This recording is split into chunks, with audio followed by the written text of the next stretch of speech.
नमस्कार भक्तों, आप सभी का स्वागत है आपके अपने चैनल महकावती नगरी में। आज हम जानेंगे मंगला गौरी व्रत क्यों किया जाता है, मंगला गौरी व्रत कब प्रारंभ करना चाहिए, मंगला गौरी व्रत में क्या भोजन करना चाहिए, पूजन विधि सामग्री के बारे में हम जानेंगे।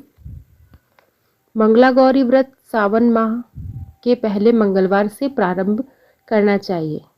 श्रावण महीने में आने वाले सभी मंगलवार को माता पार्वती मंगला गौरी की पूजा और व्रत किया जाता है।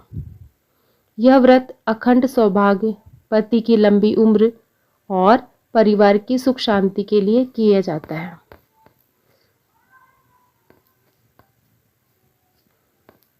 मंगला गौरी व्रत में कौन कौन सी सामग्रियां चाहिए? मंगला गौरी व्रत के लिए माँ गौरी की प्रतिमा, फोटो, 16 श्रृंगार का सामान, पूजा के बर्तन। इस व्रत में सभी पूजन सामग्री 16 की संख्या में विशेष रूप में रखनी चाहिए, जैसे कि माता की मूर्ति, मंगला गौरी की प्रतिमा या फिर सुपारी या फिर हल्दी की बनी गौरी माँ। 16 श्रृंगार में साड़ी, चुनरी, चूड़िया, महावर, सिंदूर, बिंदी, काजल, मेहंदी, कंघी, ये सभी चीज़ें 16 की मात्रा में रखें। पूजन के लिए बर्तन व वस्त्र, चौकी, कलश, आम के पत्ते, नारियल, मौली, कलावा बांधने के लिए आवश्यक सामग्री रहेगी। सुगंधित व अन्य वस्तुएं, धूप दीप, कपूर, घी, इत्र, चंदन, कुमकुम, हल्दी, अक्षत बिना टूटे हुए चाहिए। भोग सामग्री 16 प्रकार के फल, 16 लड्डू या हलवा, 16 पान, सुपारी, लौंग, इलायची और पंचामृत की आवश्यकता हमें चाहिए। आइए अब जानते हैं मंगला गौरी का व्रत कब से शुरू करना चाहिए।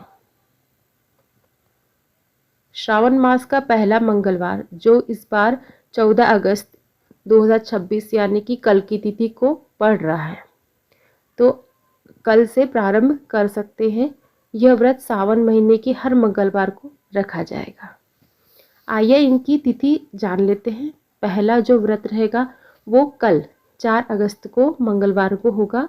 दूसरा व्रत 11 अगस्त, तीसरा व्रत 18 अगस्त और चौथा जो रहेगा वो होगा 25 अगस्त को पड़ेगा।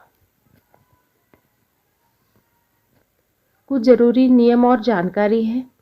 यह व्रत माता पार्वती गौरी को समर्पित है। इसे सुहागिन महिलाएं पति की लंबी उम्र और अच्छे स्वास्थ्य के लिए रखती हैं। कुंवारी कन्याएं मनचाहा वर पाने के लिए इस व्रत को रखती हैं।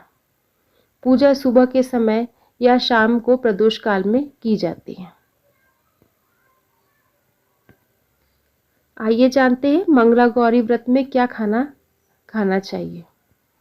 मंगला गौरी व्रत में फलाहार या एक समय सात्विक भोजन आप ग्रहण कर सकते हैं, जिसमें मुख्य रूप से फल, दूध और साबूदाने की बनी चीज़ें खा सकते हैं। इस दिन बिना नमक का भोजन, सेंधा नमक का उपयोग करने का विधान है। फलाहार और खाद्य सामग्री की बात करें, फल में हम सेव, केला, अंगूर, मौसमी फल खा सकते हैं। दूध, दही, मलाई का उपयोग कर सकते हैं। साबूदाने की खीर, खिचड़ी, मखाने की खीर, भुने मखाने हम खा सकते हैं। कुछ जरूरी नियम। नमक, सामान्य नमक का उपयोग नहीं होता। जरूरत पड़ने पर आप सेंधा नमक खा सकते हैं। लहसुन, प्याज जो तामसिक भोजन रहता है उसे पूरी तरह हमें दूर रहना है।